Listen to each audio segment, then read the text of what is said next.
Hi friends, ఈరోజు welcome to Sunitha vlogs అనమాట. ఈరోజు మార్నింగ్ క్యారియర్ కోసం పప్పు గోంగూర కర్రీ వండుతున్నాను.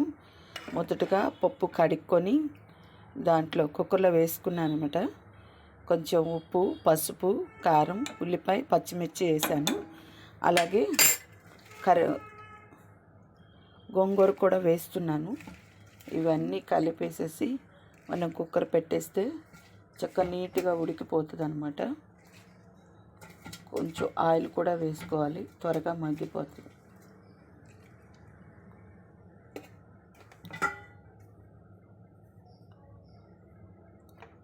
పైన కొంచెం ఆయిల్ వేస్తున్నాను.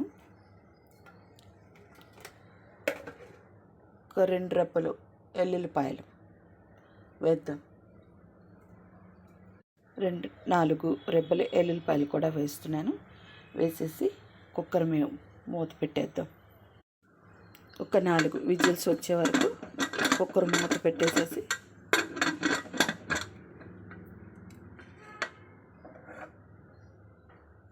విజిల్స్ వచ్చే వరకు తర్వాత పప్పు రెడీ అయిపోయిన తర్వాత తాలింపు వేసుకుందాం.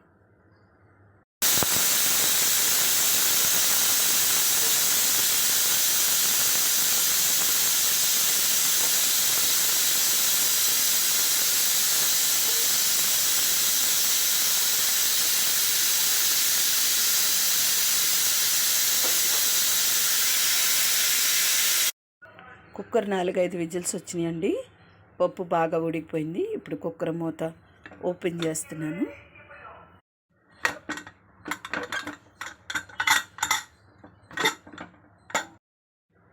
పప్పు బాగా మెత్తగా ఉడికిపోయిందండి. చూడండి.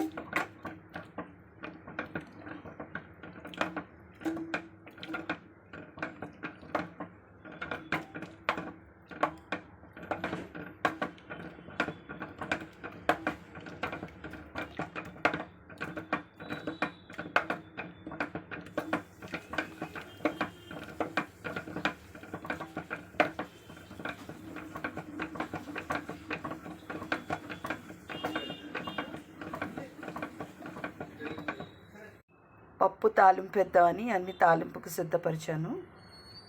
ఒక ఉల్లిపాయ, 2 రెమ్మలు ఎండుమిర్చి, కొద్ది జీలకర్ర, ఎల్లుల్లిపాయ, కొద్దిగా కరివేపాకు అన్నమాట.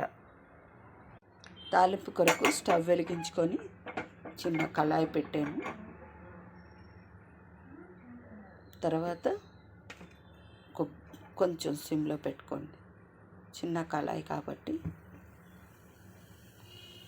కొద్దిగా ఆయిల్, అంటే తాలింపుకి సరిపడా ఆయిల్ వేసుకున్నాం. తాలింపుకి సరిపడా ఆయిల్ వేసుకున్నాను.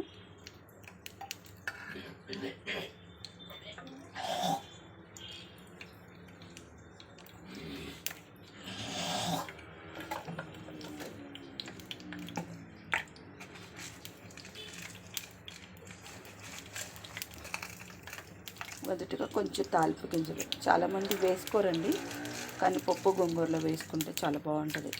వేసుకోండి.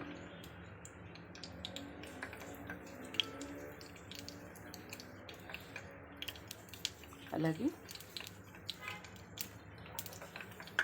కొంచెం ఉల్లిపాయ,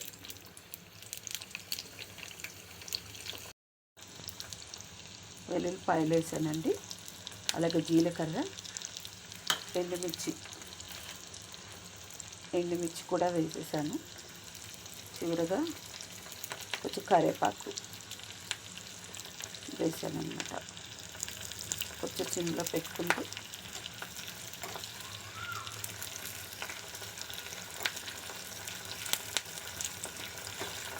కొంచెం ఎరుపు రంగు వచ్చేంత వరకు కూడా దీనిని వేయించుకోవాలి.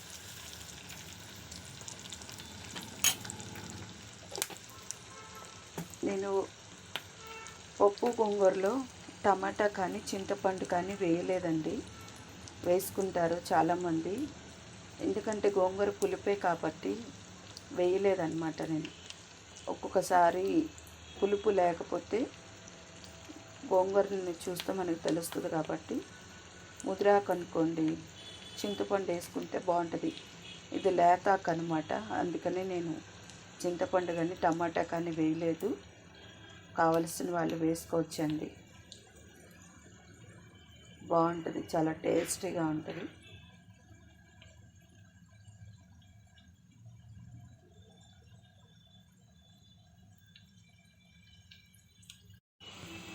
తాలింపు బాగా వేగిపోయిందండి, ఇది తీసి పప్పులో వేసేద్దాం. బాగా ఎర్రగా అయిపోయింది కాబట్టి పప్పులో వేసేసుకుందాం.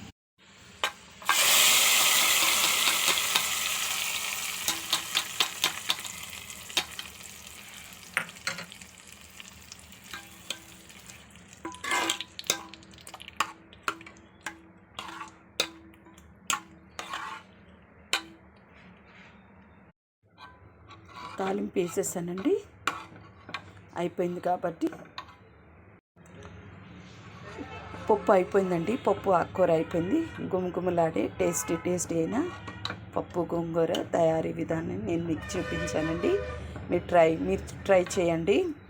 మీకు తెలిసిందే అయినా కానీ నేను చేసే పద్ధతిలో నేను మీకు చూపించానన్నమాట. కాబట్టి ఈ వీడియో కనుక మీకు నచ్చినట్లయితే లైక్ చేయండి, షేర్ చేయండి, సబ్స్క్రైబ్ చేయండి. ఇప్పుడు రైస్ కూడా రెడీ అయిపోయింది, క్యారియర్ కట్టాలి. ఓకే అండి, ఓకే ఫ్రెండ్స్, బాయ్.